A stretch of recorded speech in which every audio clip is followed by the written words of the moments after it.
Hi, everyone. My name is Tara Hoops. I am here with my co host, Gary Winslet, and today we have a very special guest. We have Matthew Lewis here. Matthew Lewis is the Director of Communications at California YIMBY, previously spent a decade as a broadcast and print journalist, moved into advocacy communications with a focus on environmental justice, energy policy, and climate change.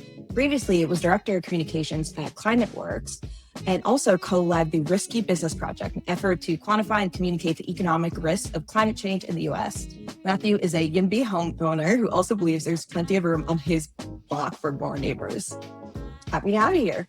Thank you. In fact, there is literally a ton of room on my block for more housing, and I'm here in Berkeley, California. It's sort of astonishing that in 2026 I can still say that with a straight face, and I could say it about the entire city of Berkeley. But yeah. I went to Berkeley for the first time last year for a conference, and it was sort of a startling kind of place to walk around, just because that like with proper like zoning reform, like the market would build new housing there relatively quickly. It's a highly desirable place. I mean, I tell people, ask me, how do you like Berkeley? I'm like, well, it's very pleasant. And I do have a lot of friends here. I've been here for a number of years. It's very easy to get to San Francisco. The weather is actually perfect. But the thing, putting on my climate hat for just a second, the marginal resident of a California coastal city, just by nature of moving to a California coastal city, reduces their carbon footprint because of how relatively well managed these cities are in terms of their carbon emissions. And so it's sort of like, there's not just room on the merits of like land use, but it's sort of like it's good for everybody to put more people in cities like Berkeley. I mean, people underestimate how much living in a walkable neighborhood will make you walk so much more. I only grew up in New York City, DC. Now I live in Los Angeles. And every time I walk for longer than 15 minutes, I just accept the fate, like someone might hit me. And like, that is just my life. That is just going to happen. I'm one of those weirdos. So every now and then I make the mistake of flying into LAX. I usually fly to Burbank when I've got to go to Los Angeles because it's so much easier. But I did fly to LAX once or twice. And I'm like, you know what? I'm not going to deal with all this. I walked from LAX to Crenshaw for a meeting down Centennial Boulevard. And I sort of got the whole like, oh my God. How do people live this way? Imagine me. It's like a 10-lane freeway through the heart of the city. There's buses. There was good bus service. Like I was like, I could have hopped on the bus, but the weather was nice, so I walked. It was like 2 miles or something, And I also grew up in DC. So the idea of walking 2 miles is kind of like, just walk 2 miles. It's not that big a deal. Exactly. But in LA, it feels like you're going through, like you go through a war zone. I tell my husband all the time, like, you're so lucky, I love you, and I am willing to live here. No, I mean, there are great places to Los Angeles. We actually just had the expansion of the D line come out. It was such a fun experience. It was still like a bit of a walk, but like we didn't care. We wanted the full, we were walking there and I wanted to use the subway. It was the first weekend. It was so clean. The transit doors are something that New York City should adopt because they're just like full open doors.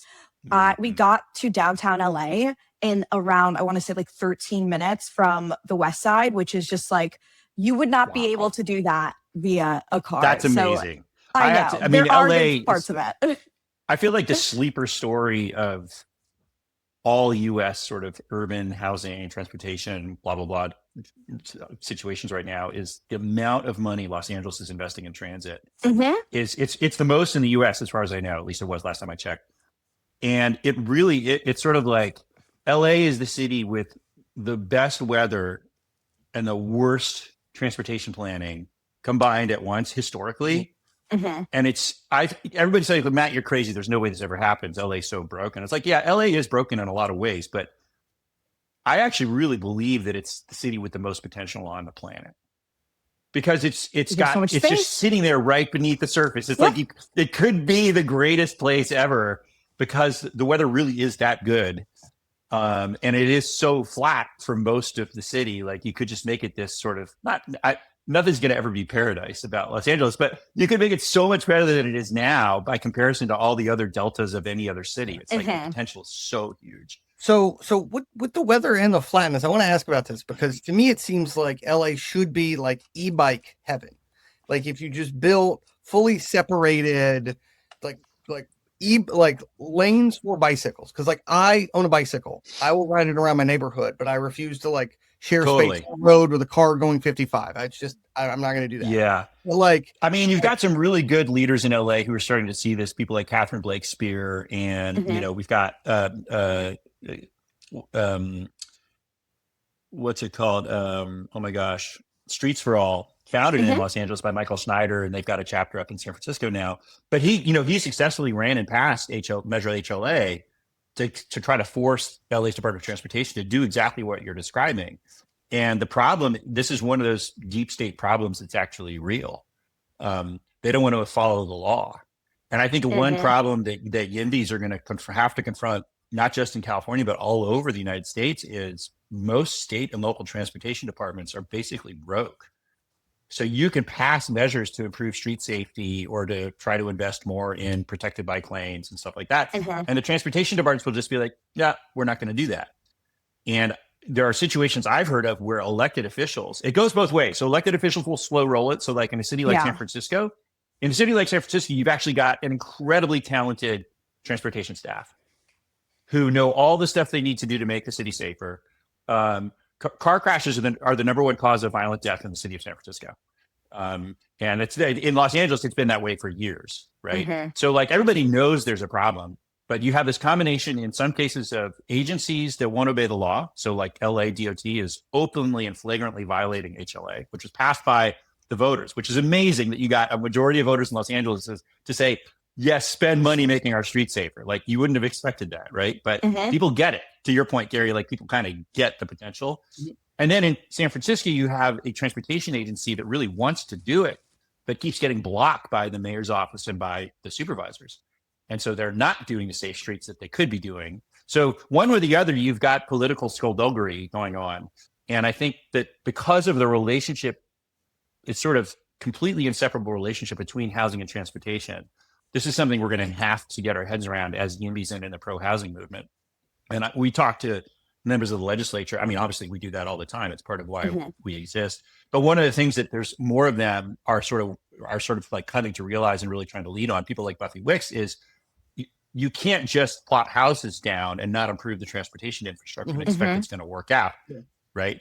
And so Buffy's got bills she's working on related to this. I mentioned Catherine Blake Spear, Laura Friedman, who we worked with on the parking reform bill several years ago. She's now in Congress, but she was like, she could have basically recited the 10 Commandments of Donald Shoup back in the day, right? So you're seeing a convergence here, folks realizing that these things actually are not separate issues, and I think it's the next big fight is going to be over some of these transportation questions.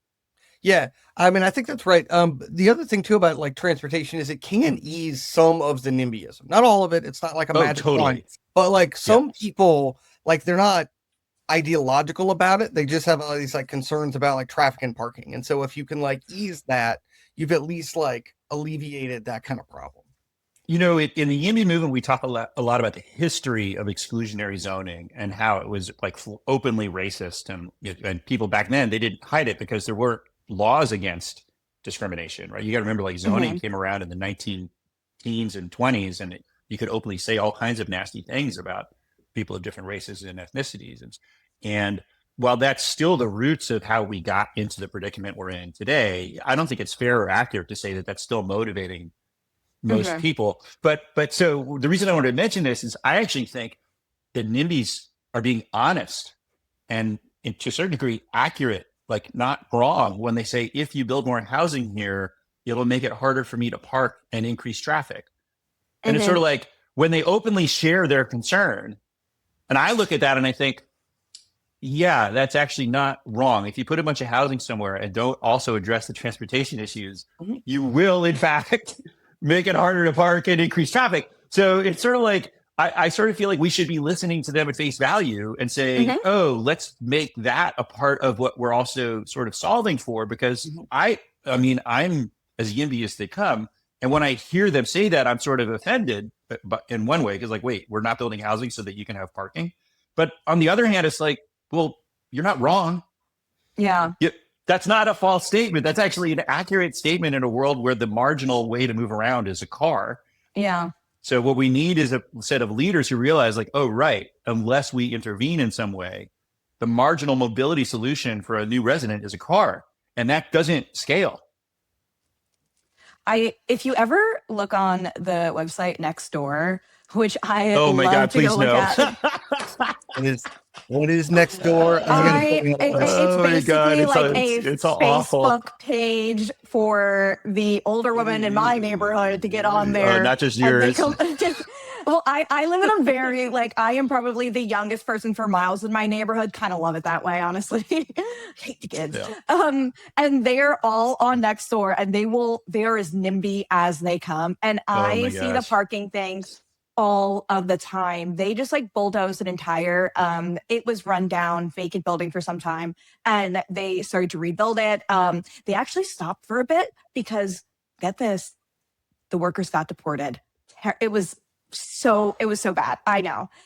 And they finally came back on site. They're close to finishing it. And there was so much pushback on Nextdoor about this development because people were like, I already can't park my car on my street. I see. So I know we were going to talk about like communications and where people, how do you move people and stuff like that. And I think there's some really interesting ways into this conversation through the lens of particularly older people. And this is something, you know, I have to give credit where credit is due. My boss, Brian Hanlon, the founder of and CEO of California EMD, we talk about this actually often. We're getting ready to do a convening on transportation for a separate project that we're working on. And one of the participants is AARP. And when you go back in history, it's sort of like you kind of quickly realize, oh, AARP are actually, in fact, the original EMBs. And they're the original let's solve transportation people, because their members are the ones who are the most negatively impacted by where NIMBYism has brought us, right? And and to drill all the way down to an anecdotal version of this, we had our every year California EMB does a lobby day in Sacramento. So we have all our priority bills, and we get volunteers from all over the state. We converge on Sacramento, and they all go around and they meet with their legislators, and we talk about all the bills that we're wanting to try to pass for the year. And this year it's bigger every year. So this year we had like over 200 people. Oh yeah, that's right. Tara, I can't believe we missed each other. I know. So you were in the room, you saw like the energy, like it was a huge crowd, but there are also a lot of older people there. And one of the women who was in my group, we were just talking as we were walking between offices, you know, like, so tell me about your, you know, what's your story? Like, why are you here? And she's like, well, my husband and I live in a suburban part of Walnut Creek. And we have to drive everywhere, and like we raise kids here, but we're empty nesters now. And now I'm concerned, like he shouldn't be driving, and I'm afraid to take away the keys, but he's not that into that. But there's nowhere for us to move to downsize. And it's sort of like AARP wrote a briefing on this like 35 years ago. I mean, they're just like, they're so far ahead of the game, but you realize that the cohort of potential pro-housing folks is so much bigger than we even think it is, because there really are millions and tens of millions of people who are aging in place in suburbs with driving mandates, where they're sort of like, I live in a place where it's mandatory. Like I don't have an option for driving, and I'm realizing that I maybe shouldn't be driving, or my spouse maybe shouldn't be driving anymore. And we actually would downsize, but for the fact that the neighborhoods where we would like to downsize to have made it illegal for us to do so. And so there's this large and growing cohort of folks who I think realize that and are sort of coming out of the woodwork to say, hey, wait, where's all the senior housing? And where it ends up is, you know, here in East Bay, I live in Berkeley. We mentioned I live in Berkeley. There's a senior housing proposal down by the Rockridge BART station, and it's going through thanks to bills that California EMD passed. So we get the full connection of like, wow, yeah, this stuff really works. But I think, you know, you had asked Tara in our prep in the questions you sent over, what are some of the messages and what are some of the communication strategies that you can use? And I think this gets at a big one, which is as big as the EMB tent is now. I actually think it's even bigger. Yeah, I think there are a lot more people out there who are natural allies, and the challenge is that, and I tried to explain this to unsuccessfully to some of our erstwhile supporters on the far left, but the challenge is that most people actually are not housing challenged. So even though people might complain about the cost or whatever it is, like you still have across the United States, most people are securely housed, right? So 65% of Americans own their home. Some of them might be cost burdened with the cost, et cetera. But that's a huge share of Americans who are sort of like, well, I get that there's a housing problem. It doesn't really affect me. So how do you activate people? And I think you do that with the highest level, like values level stuff, which is like, well, are you concerned about where your kid's going to live? Are you old and concerned about where you're going to live? Would you like to live somewhere that's more walkable if you had that option? And you get into these, everybody's like, well, yeah, I don't know. I'm kind of, like, but it's very hard to activate people when they're not impacted directly. I think what the YIMBY movement has done, we're really lucky. This is actually partially, there's a 1 part skill and like 5 parts luck, is we've tapped into a cohort of nerds. Like we found all the people who get obsessed with stuff like Florio ratios and single stair buildings. And it's like, it's so weird because it's like, wait a second. No, I would never have predicted that there'd be millions of people. Oh my God, I'm obsessed with the single stair building, right? Like what a weird thing to be obsessed with. And yet we found them. And so keeping the tent as big as possible, I think is really part of the key. Yeah, no, I think that's right. And to your point about like age cohorts, this is something that I've found in Vermont. Cause like we're the second oldest state in the country. Like we just got a lot of seniors here. And wait, who's the first? Florida? Maine. Okay. Maine is slightly older than us, but we're pretty old. But like, even if they've been securely housed for a while, they do dislike the fact that wait times to get a doctor's appointment can be a while, because where the nurses and NPs going to live if they can't move in here, and like a lot of them do actually want to downsize, but there's nothing to downsize to because you don't have the missing middle. But then that's got this knock-on effect where you've got like an empty nester or elderly couple, walking around their 3 or 4 bedroom house. That's like, they would in theory like to sell it to, a younger family, but like there's nowhere for them to move to. And so you just get this blockage in the system, and like they can understand that. They're experiencing it right now. And I think that's the key, is that they're actually experiencing it. It's their lived experience today. Yeah. So that's really unusual to have a large cohort of people who are seeing firsthand, oh, wait a second. Last a couple of weekends ago, we looked for condos and there weren't any, or whatever that experience. And they suddenly like, wait a second, why aren't there any condos for us to move into? But you've got to find that set of people who then get the self-interest in solving the problem. And then you also have to bring in all the people who are like, well, I'm secure, but like I have an interest in the broader issue. And you've got to combine all of those things. And I think the thing, again, that we've been really lucky in achieving the outcome, but also it was very deliberate on at least California YIMBY's part, was not turning this into a partisan issue, not making this about a class war or like about capitalism or about socialism or about any of these other sort of like in the trenches fights that a lot of activists get into. And it's given us I think a pretty significant advantage, not just in Sacramento, in California, because importantly, everybody's like, oh, well, California's, more liberal. It's true. We are dominated by Democrats in California. There's really no Republicans with power to speak of, except in like Huntington Beach. And we're always suing them over housing anyway. But the point being, every one of our major housing bills in Sacramento was passed with Republican votes, and would not have passed without Republican votes. And I think you go to other states and that ratio goes way up. And so I think that the thing that's important to keep in mind is, as bad as Republicans are nationally with what's happening with Trump and in DC and in Congress, and like this Cornyn election with Paxton, which is just like, oh my God, how much worse can it get? You go into legislatures in Montana or Idaho or North Carolina or Texas, and there's Republicans looking around like, my people are having housing problems, and they'll vote for good legislation. Right. And so the need to keep the narrative at a level where it's like, yeah, those people in Washington are a mess, but like we can solve these problems at the state level and not make it about that is really important. And so making sure you're doing the messaging that way, making sure you're not letting one breakaway group say, oh no, this is all about this unrelated issue or some other issue that like is going to like charge things up and like try to shrink the tent. It's like, nope, we don't do that. We're about the housing problem. And what we realize is that as long as you keep it pure in that lane, you could draw in a ton of people who, on many other things, you might not want to work with at all. But Yeah. by just focusing on the housing, you get to work with them. No, I think that's right. I mean, to your point about state level Republicans being kind of different, Phil Scott, the Republican governor of Vermont, is like super YIMBY. He's great. Yeah. You know, not all state level Republicans are like that. And if some but the thing, you know, it's you could say the same thing about Democrats. Yeah.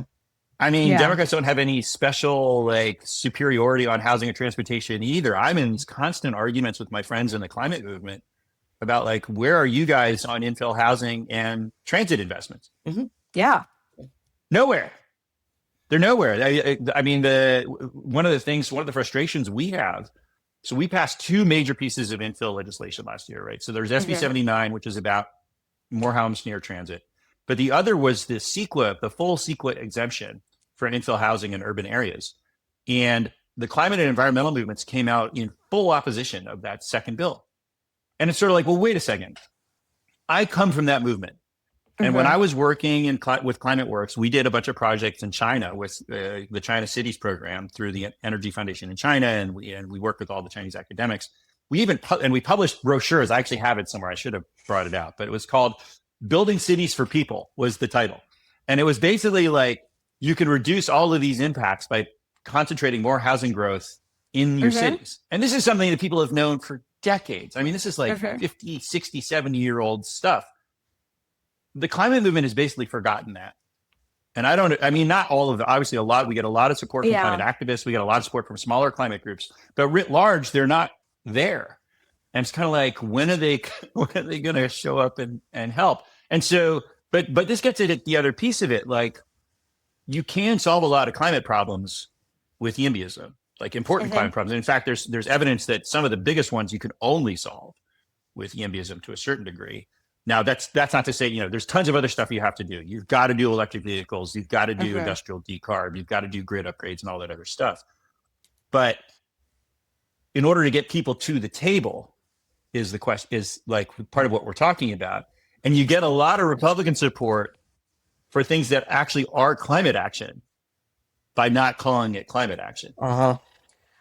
I mean, you could do that with so many things when it comes to climate change. I just feel like and it's sad to see, because I also was working in the more of the climate tech space before this, but like the second you say the words climate change, people are thinking you're doing like 2016, 2020, like culture wars, and they just do not care about it. And it's, you just, sorry, that was a giant mistake. I mean, we're not going to get into it, but there was a giant pivot that the climate movement made. It was a huge mistake in my opinion. It was a huge mistake. They like turned it into a culture war. And it's like, man, that was not thoughtful. It just was not well thought through. Haven't moved on from it. Like, if you look at reasonings for why clean energy projects are being stopped, it's just like, it's nonsensical thinking. And I do want to pull on the thread on why you think, because like there are climate activists who do show up on these bills, like that does happen. Oh, like, totally, 100%. And like we're not like a blanket statement. No. But for those who some of my closest friends are climate activists, so I just want to have everybody know this. I know 3 of them personally.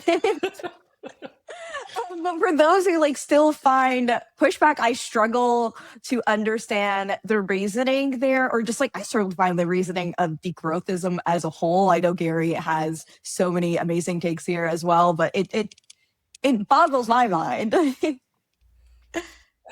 Yeah, I mean, actually, I want to ask Matthew about this, because so like, you know, you're from the climate space, and like there's like climate change deniers who just like deny what is like relatively settled science. And it seems to me that there's like a housing equivalent to that, which is like the economic science is pretty darn clear. Housing price is related to housing supply.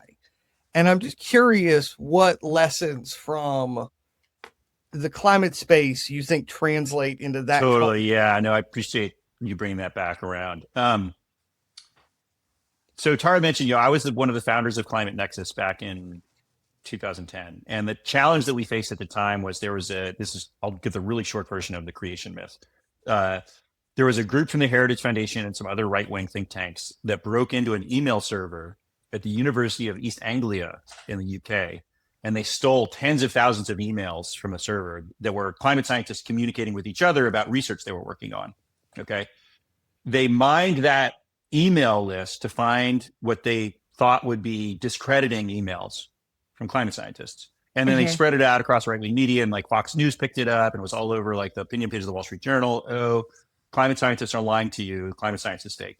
So the long story short is we had to come up with a response to that to basically re-cement science as foundational to why climate mattered, right? And I founded Climate Nexus to do that, to ground everything in peer-reviewed research and to like really train climate scientists how to communicate and like get everybody on the same page about like, look, what you do with the science after we've established it is up to the politicians, but we've got to at least make clear that physics is real, right? Like to your point, physics is real, it's not fake.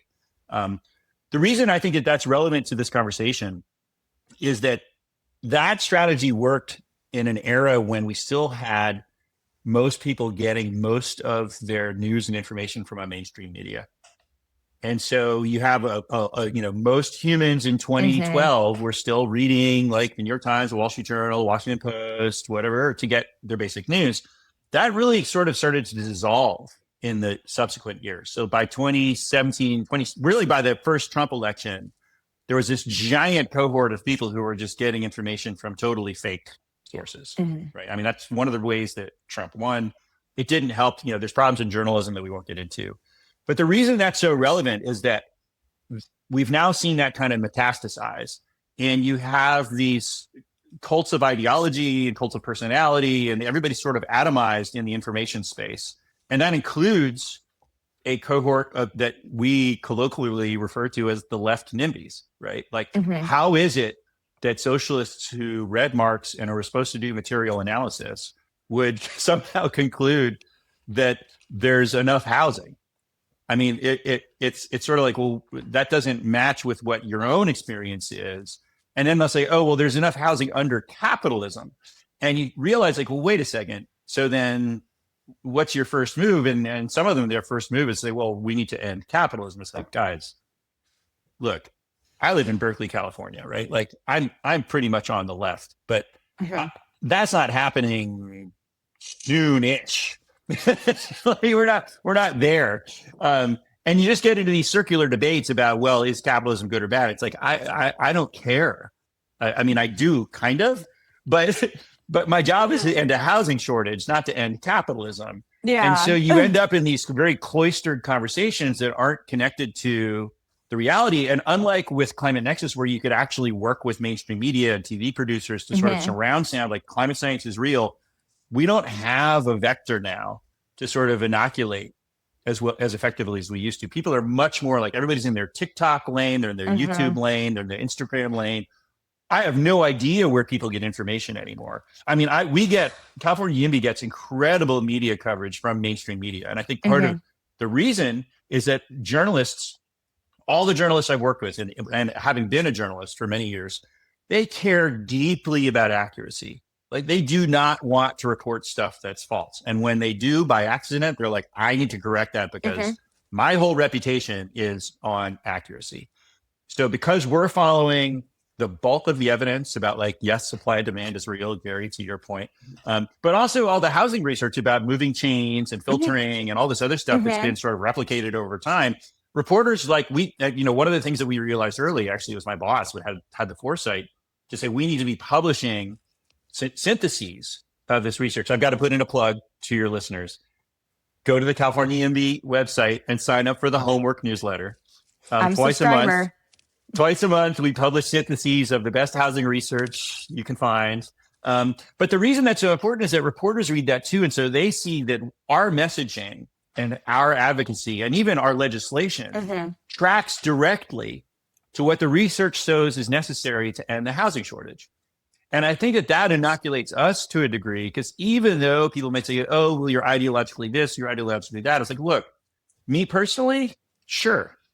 Like I ride a bicycle. That puts me in a kind of a cult of sort.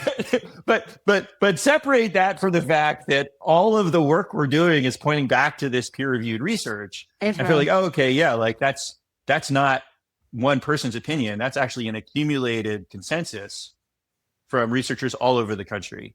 And I think that that's really important, because I think that the atomization of audiences gets worse before it gets better. I don't know anybody who's figured out what you do about journalism and media. It's a huge problem. And the right is kind of running with the ball because they can say, well, we're just going to do right-wing propaganda and hold our cohort together with that.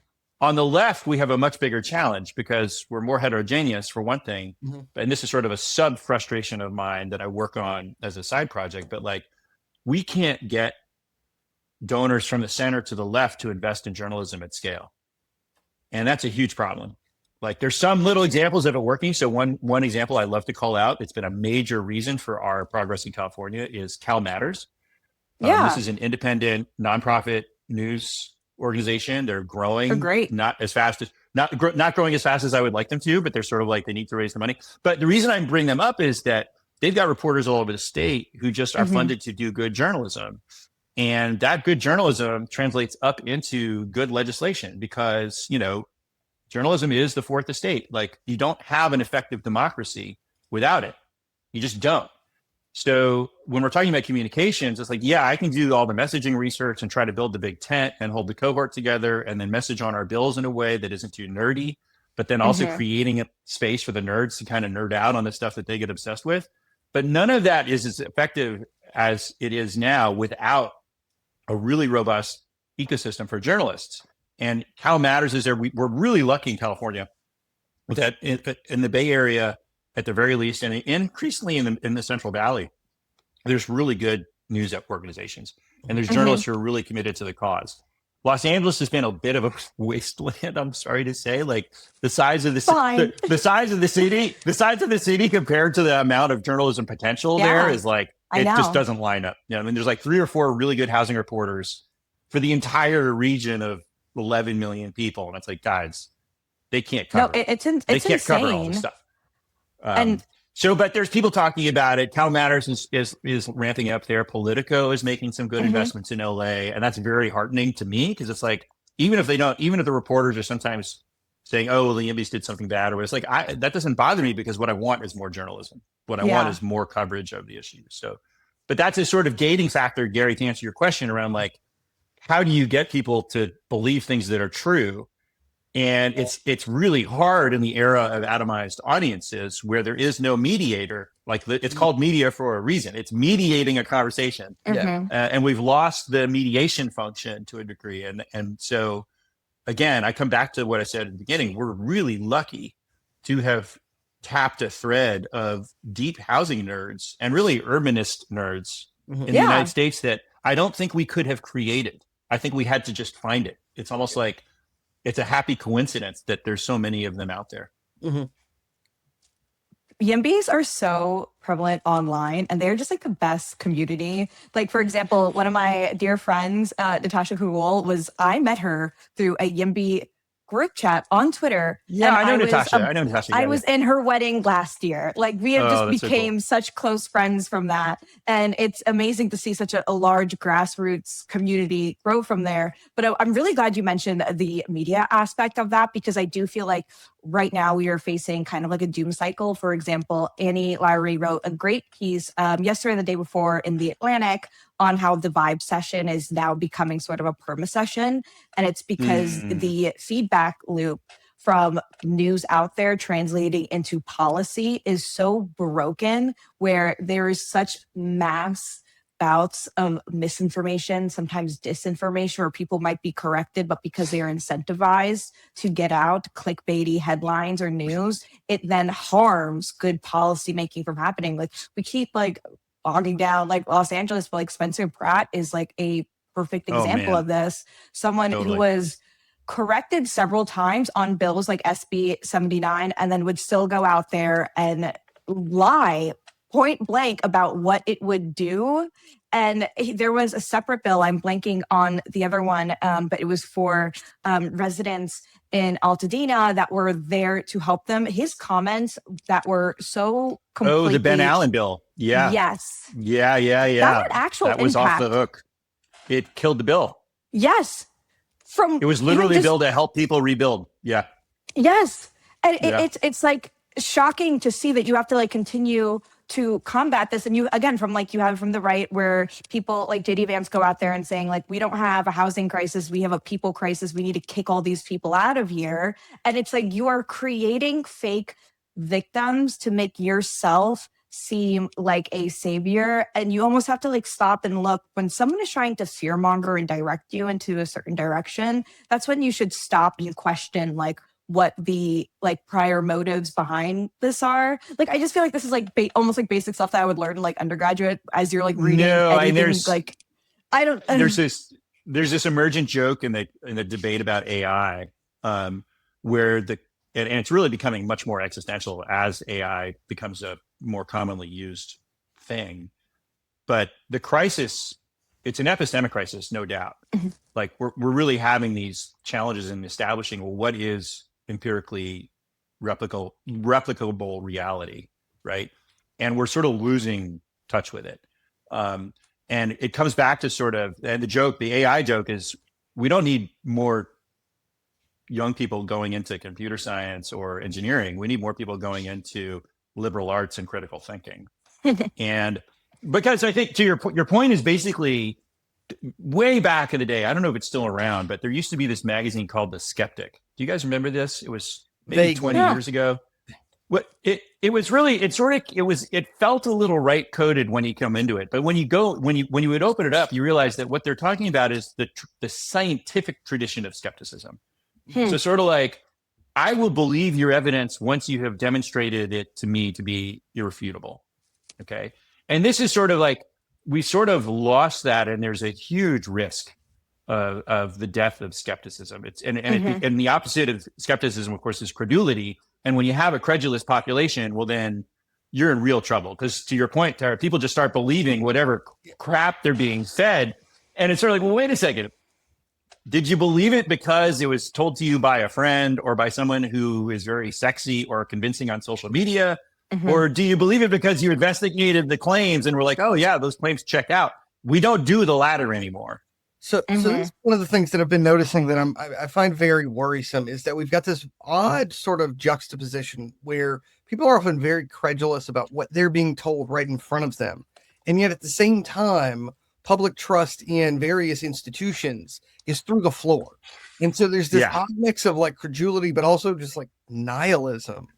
I think, I think that there's good explanations for all of this. And the problem is that they're sort of siloed as far as how people experience them. So I'll give you an example from Los Angeles, right?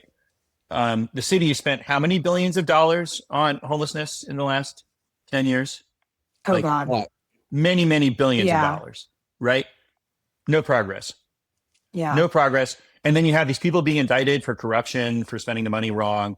And then that makes the news. And you're sort of like, well, so if I'm a taxpayer who's kind of very tertiarily paying attention to all this stuff, and I'm a California taxpayer, and California taxpayers are notoriously generous passing bond measures for stuff. I mean, this is like, we're probably more than most places. We actually approve bonds. Like in Berkeley, we approve bonds for parks, we approve bonds for schools all over the state, we approve bonds for the train and blah, blah, blah, and this and that and the other for homelessness. If after several years you're not seeing results, and then you read a story about how the money all got, spent on Ferraris by some corrupt, you're sort of like, well, wait a second. The government is not doing what I thought I was giving my money to it to do. And that will breed skepticism, but it's even deeper than skepticism. To your point, Gary, it's actually a loss of trust. So I think that there's this other, I mentioned at the top of the conversation that NIMBYism is going to get pulled into transportation because it's sort of like we kind of have to. I think the other place that we're getting pulled into is this bigger discussion about state capacity and how do you not just rebuilding state capacity that was lost in the neoliberal era, but also to get there, you've got to rebuild trust that state capacity can deliver what it's saying it can deliver, like trains and affordable housing and actually constructed homelessness services as opposed to like wherever the money ended up going. So you can't really blame the taxpayer or the voter for being cynical when they've got evidence that supports the cynicism. And especially in a democracy like ours that's flawed in many ways, but people are much more participatory in national politics than they are in local politics, right? We don't have a solution for. I actually think the solution is much more local journalism.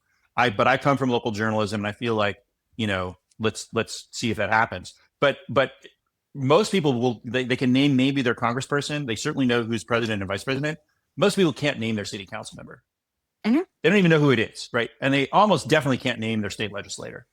And that sort of gets at this question of like, well, they're attributing the blame to the government they're most familiar with, even though they don't really know how the mechanism works. They're not participating in it. There's a erosion of civic institutions that's happened alongside the erosion of our cities. And I think that part of a big picture YIMBY sort of philosophy is, as we rebuild our cities and fix the mistakes of the last 60 years, my theory is you'll actually, through osmosis and proximity, get better civic participation and get better civic awareness as a result of that. There's a whole bunch of stuff. I mean, that's shorthand for a bunch of other things that have to happen in government. But I think when you start to make this really work, I'll give a good example. It's a place that's super dysfunctional, but nobody would say that San Francisco has low civic participation, right? Yeah. It's very high civic participation. The problem is that there's a information malfunction. I also think when people are more open to civic participation, it allows them to think of people as a collective, as a community. And I think right now, a lot of Americans are like across the federal level, just like acting from a place of scarcity, which causes them to be very individualistic. And it's why people were able to adopt fear saying like, we can't let anyone else in because we're already drowning. Like they can't even think about someone else because like there's no stability under their grounds. But people forget, like if you show up to a city council meeting, like you could get things done on your own. But like it's obviously insane. It's crazy how much power is at City Hall. Yeah. And I think people don't connect that. I mean, this is the thing. Like you sort of feel like, well, what does the city do? It collects the trash and paves the streets. And it's like, well, yeah, and determines the entire fabric of the whole community. Yeah. And they don't make that connection. And you really do have disproportionate power at the local level. And I feel like we've almost got like an upside down governance problem where everybody's super focused on Congress and, what is the president doing? It's like, well, wait a second. My theory of governance is actually the Congress will be that largely reflects a roll up of what's happening at the state and the local level. And so if you have disengagement at the local and state level, you end up with a Congress that looks the way it does. It is far less accountable to what's going on at the local level. It doesn't reflect the values and the priorities of people at the local level. And the reason is like, well, who's speaking from the local level? It's these NIMBYs. Yes, I know. And so the YIMBY theory of change is like, well, let's just flip that. Like, let's elect a slate of YIMBYs at the state level, and then we'll work our way down and elect them at the local level. And it's kind of starting to work. You've got, so you end up with the largest city in the United States electing basically a YIMBY mayor, right? And LA, let's hope and pray that something good happens. I know. But, it's a lost cause. She's a contender in a way that she wouldn't have been 5 years ago, right? Like Nithya Rahman is a contender. She would not have been a contender 5 years ago. That's very true. And I think that reflects there is this pent up demand for solving cities. And it's among people who live in them. It's like, wait a second, it doesn't have to be this broken. And you started to get at the question about abundance, I think, Tara, is where you were going with that last. Like we have the scarcity. Not even. Well, yeah, we have the scarcity mindset. Yeah. I wasn't even meaning to do so. I guess I'm just so abundance filled. It came out by accident. I was going to talk about the fact that you're bringing up just like the small basics, like picking up the trash and so forth. And I had the funny story of back in undergrad, I was a very annoying political science major, and I was interning for a member of Congress who was running. And I was out there knocking on doors, and I was in college from 2016 to 2020. Like I got all the politics. It was very like a partisan. I remember walking in Queens, like ready to talk to people about democracy and like what's at stake. One of the first things was this old guy like just started yelling at me. He's like, "Are they going to fix the streets? If they fix the streets, I'll vote for it. Other than that, get out of my face." And I remember like, wait, like that's not what I was expecting. And I'm like, no, that is what people should care about. And that is what politicians should be held accountable for, because these are the daily things that add up in your life that you, like, as you said, in places like California, this is in New York City, like people give a lot from their tax sellers and they just expect the very basics to be working. It's sort of like if you're driving around a city filled with potholes, you know, and you see an elected official who's talking about, I'm gonna, I don't know, something completely unrelated to that, right? Like I'm gonna vote to have peace in the Middle East, which is something that happens in a lot of cities, right? Like it's like, wait a second, I want peace in the Middle East too, but isn't it your job to fill the potholes? Yeah. You know, it's like, hold on. Yeah. Tell me, make the connection for me here. Yeah. Like, I get that there's a lot of passion for peace. I share that passion. I want peace, you know, but I also am civically aware enough to be like, that's literally Congress's job. Yeah. Like, it's actually, there's no foreign policy power in the Berkeley City Council, but all the streets in Berkeley are falling apart. Yes. Like, actually, like I live on a street that's been abandoned. The city has a program of abandoning. Yeah, no, I'm not actually joking. The city of Berkeley is in such arrears on maintaining its streets that the Public Works Department put out this whole guide. Like, here are the streets we're abandoning because we don't have money to fix them at all. So I live on an abandoned street. Oh my God. And this is happening in many cities. It's not just Berkeley. The city doesn't have the money to pave our streets. And it reaches a state of disrepair where it's like, well, it's so bad that the only option is to tear it up and rebuild it. And we don't have the money to do that. Yeah. So all we're going to do is triage the streets we can save. And they didn't use the word abandon, but I was that, you're the annoying political science thing. I'm the annoying YIMBY at the city council. He's like, hey, I'm just reading this line. This means abandoned, right? Like, the Public Works Department is, when it says these streets are beneath the level that we have funding to repair, that's like we're walking away from these streets. Everybody kind of looks around awkwardly like, darn it. You're not supposed to. But yeah, that's what they're doing. So they've abandoned like 15% of the streets in the city. They're just going to let them crumble. That's insane.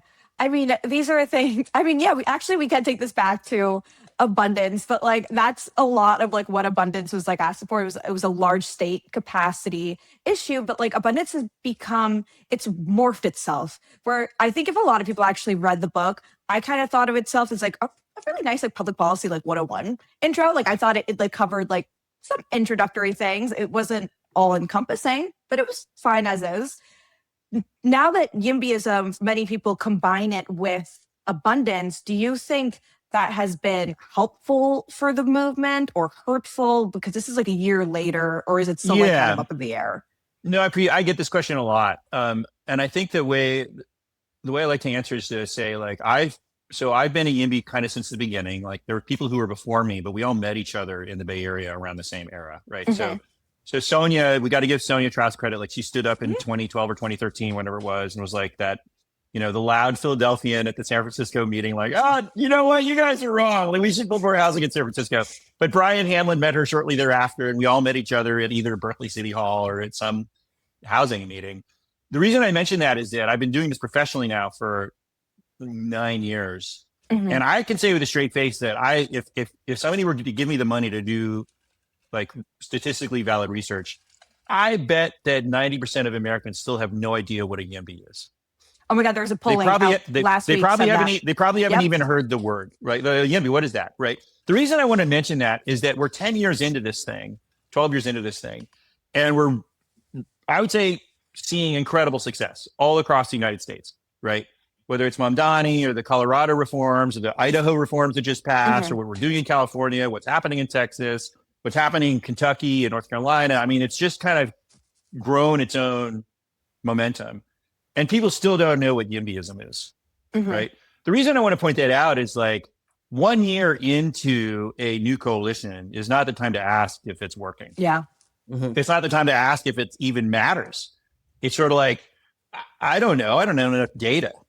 I mean, change in civil society and in governance is, and this, I'm going to get a little philosophical for a second. I think part of the problem of the collapse of our information environment is people have lost track of how time works. Mm-hmm. And by that, I mean that the kind of change that is really transformational is decadal in length. It takes decades to really change things in a direction. So it's sort of like the example I'll take is, the common one is the civil rights movement. It did not begin in 1963, the year before.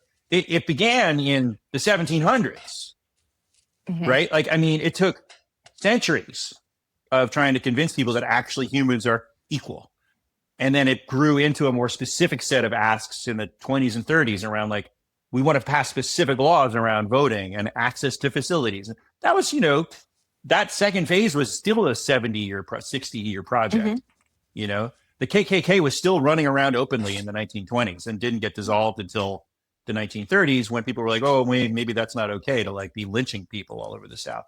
I want to mention that because it's a great example. And the environmental movement's very similar, right? Kind of started in the 50s with like the open lands movement and the conservation. You had national parks before that. But like the clean water and clean air stuff starts in California really in the late 50s, early 60s. We passed some of the first laws around that. You don't see progress on clean air and clean water until the end of the 1980s. It took that long for us to solve acid rain. You still had horrible water quality all over the United States up until really the end of the Reagan era. So I want to ground it. It's sort of like year one of abundance. It's like, call me in 15 years. Really? Well, like let's see if it's kind of the answer. YIMBYism is 10 years in. And what gets me really excited is that we're only 10 years in. And we've got this massive amount of momentum. We've passed dozens and possibly hundreds of laws around the United States at the state level to like unleash more housing growth. And that suggests that this thing has got a lot of growth ahead of it. It's going to be so much bigger because we're so young and we're so new, and we're new enough where, again, if you ask most Americans, what is YIMBYism? They look at you like, I don't know what word you just said. Yeah. So I think that's my take on it. That's my take on abundance. And I love that. And I think that's great. Yeah. And I am of your mindset. I think there are a lot of people who saw the 1 year. And I did just still want to throw the question in.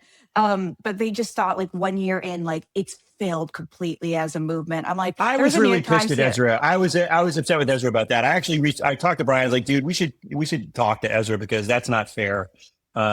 And I think if he's listening to this, I'd say like, Ezra, you kind of made a mistake there, bro. Like it's the laws that we passed a year ago that haven't taken effect. You can't really be evaluating those. And it does take, there's all these other cycles that have to happen. So, thing that got mentioned. Yeah. I'll give it's like context. it takes effect July 1st. Yeah. So it's not even in effect yet. But more importantly, I think that there's, it was a little bit of like, I wrote the book a year ago and why hasn't all this changed? It's like, you didn't really mean that. He's a really smart guy. I don't think I think it came out wrong on his side. And a lot of YIMBYs got kind of Twitter pated about it. Like, dude, give us a break. But I think he is one. I have huge respect for him as a writer and a journalist and a speaker. And like, he's a brilliant guy. And I think that was a little goof on his part. Yeah. And again, just to give people context, that was the recent New York Times interview. It was very long, but I listened to all of it.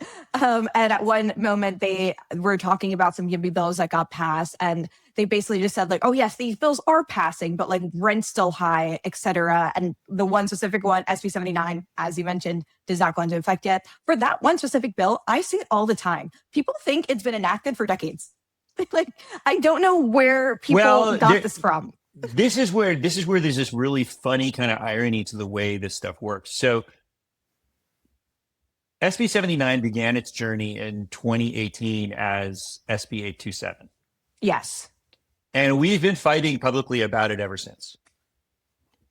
I think that this gets back to the sort of disconnect from the sort of typical, my typical voter hypothesis, where like they're not actually paying that close attention. But if you make enough noise about something, it'll become a part of their peripheral awareness. And so I think they're like, oh yeah, this thing that they passed this in 2018, didn't they? It's like, well, no, we first started talking about it in 2018, but it took us 7 years to pass it.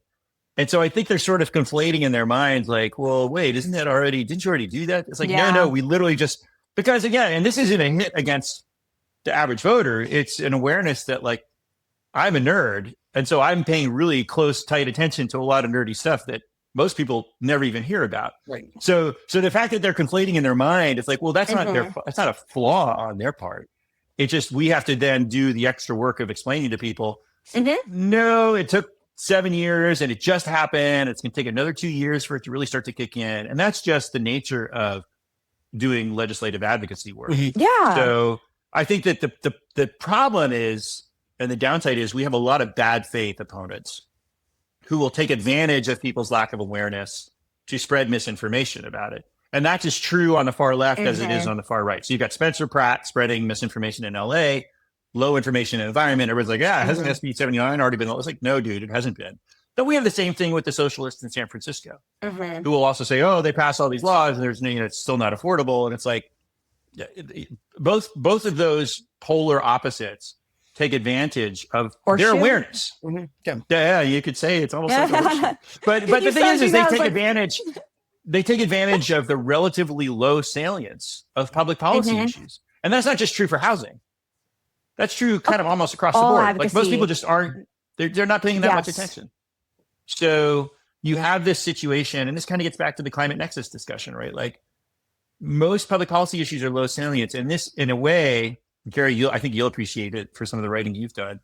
It's a sign of how well off most people are, honestly, because it's a luxury to be able to stop paying close attention to public policy. It really is. And most people, even the ones who say, well, I'm kind of struggling, it's like, well, you're struggling, but like, you're not, there are solutions and we could work on them together, but like, and not everybody can be an activist. I want to be really clear. Sure. But I see that. I see the $75,000 pickup truck parked in front of the house of the person saying, I'm struggling. I'm like, yeah, that's not struggling, buddy. No. Well, and it's also a function, when you say it's about people getting better off, there's also something to the fact that like, there's a little bit of privilege going on when you can treat politics as a form of self-expression rather than an activity and like just getting something done. Totally. Yeah. I mean, if YIMBYism were about my self-expression, it would never, ever work. It's just like, I have a very specific set of the Matt Lewis perfect world. Yeah. Right. And I could draw a picture of it and people are like, I don't want any piece of, but that's not what I'm advocating for, Right, like, exactly. I mean, and this is one of the great things about, I think, YIMBYism is that like, so there's a wide variety of earnestly felt definitions of what the good life looks like. And like the great thing about building a lot more housing of all different kinds of types is it makes it easy for different kinds of people with different kinds of those definitions of the good life to like honestly and earnestly pursue that. And I think that's one of the things I really like about it is it's not forcing everybody to try to agree on like this one script of what it means to like live that good life. And so that's just one of the reasons I like a lot of politics. Totally. And this is at the core of our DNA at California YIMBY and the Metropolitan Abundance Project. I think the thing we are going to have to reconcile with, it's being forced on us, by the way. And my other favorite hobby horse is what's going on in insurance markets and housing risk, which is really, it's unavoidable collision. I mean, it's just, there's no way around it. Yeah.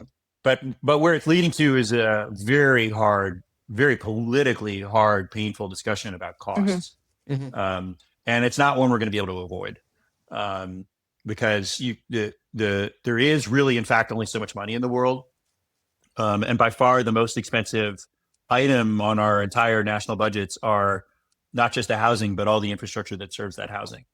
And so to the extent that we're now staring down the barrel of an insurance crisis in the largest states in the United States, and these are not just blue states, by the way, like Texas and Florida are in just as much trouble as the rest of us.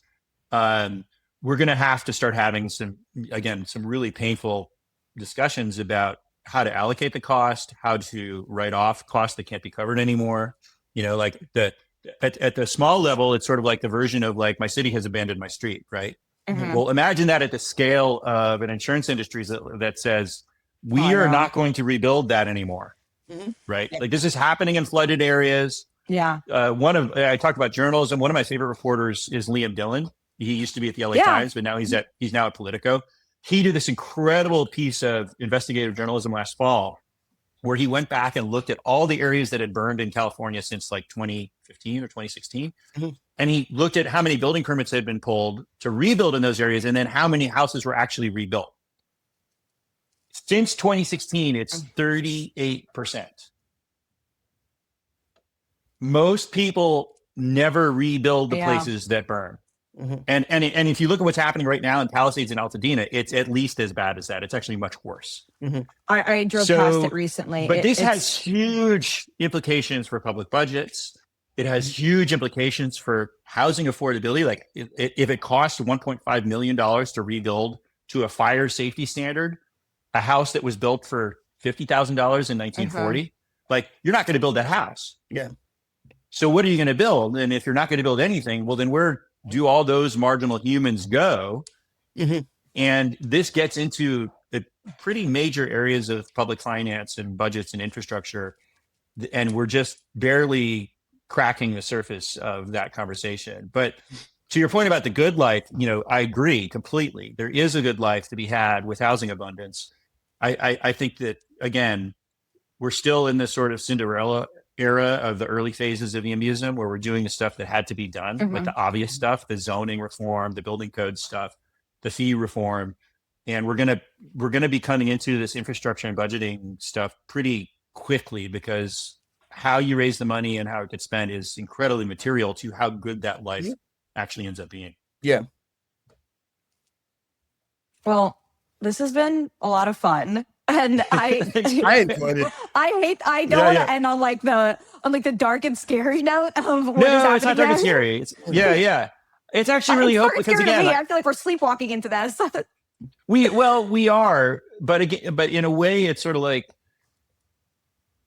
giant first world problems, but first world problems. Yeah. Right. Like, so we actually the country has good bones, we do have, and we are incredibly wealthy.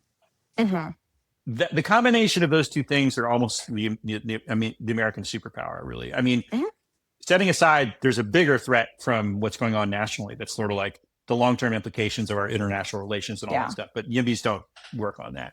Assuming that somehow we prevent a total wipeout at the federal level,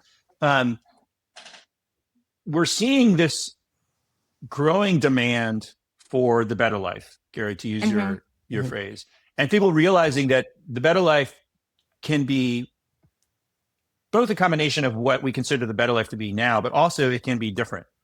And the difference piece is where YIMBYism comes in. You really are seeing huge demand for urban living, for walkable living in particular. This is something that I write about a lot, which is like people pay a premium for walkability, right? Like they pay a lot more for it. And that's a clear sign of not just demand, but sort of like people's changing preferences. And the changing preferences are where the hope is, because when people preferred something that was exclusionary, that was unsustainable, that was highly polluting, that was high risk, well, we're sort of seeing the results of that. And what we're also seeing is that people's preferences are changing for something that's less exclusionary, that's more like sustainable fiscally and environmentally. And that to me is a good news story. Yeah. And it has been very like heartwarming to see more of like, not exactly like the word YIMBY being placed in like headlines everywhere, but like, I guess like the only thing you could appreciate about how like dire the crisis has become is that people are becoming to a good consensus that like the only way out is to build your way through it. Like you're seeing this from like editorial boards, like New York Times had one like last week. New York Times the other day. Yeah, totally. Exactly. Yeah. I find that to be really encouraging, where like even like 5 years ago, I want to say, like if I posted that I was on a YIMBY on Twitter, like people were coming for you. Like they were putting your address in your DMs, said like stay up at night. Like it became overnight, it feels like, where like YIMBYism is like now almost celebrated, where it wasn't always the case. Like there has been so much growth of what you said is still a movement that is just beginning. So that gives me hope as someone who is still got a lot of years to live. So like I haven't even bought my first home yet. Totally. I don't even know what the market will look like then. Well, for what it's worth, I didn't buy my first home until I was 40. That will be me as well. But to your point, there's this old saying among activists that I sort of make a joke out of. So it goes, first they ignore you, then they laugh at you, then they fight you, and then they join you and claim they were with you all along. Whoa. I'm fine I sort with of feel that. like, I kind of feel like this is what's happening with Yeah. Yimbism is like, yeah, they ignored us and then they were laughing. Oh, you're crazy. You're never going to reform CEQA. And then they fought us and then we reformed CEQA and everybody's like, oh yeah, infill housing is great. Everybody loves it. So there is a bit of there's a secret, and I don't know that there's a way to create it from scratch. I've never done it successfully. I mean, I've seen it happen with Yimbism, but where if you just create enough social momentum with something, you actually will get people to say, oh, I agree with all that, even if they didn't before. And it's because there is, in fact, social norming that happens. And there's the casual pressure of like, well, I don't want to be seen as being on the wrong side of this thing that I don't understand. So I'm going to pick the side that seems more popular. Yeah. So the fact that Yimbism is getting more popular is a really good sign. Oh, this has been, as I said, great. I really appreciate having you here. All right. Thank you so Matthew. much.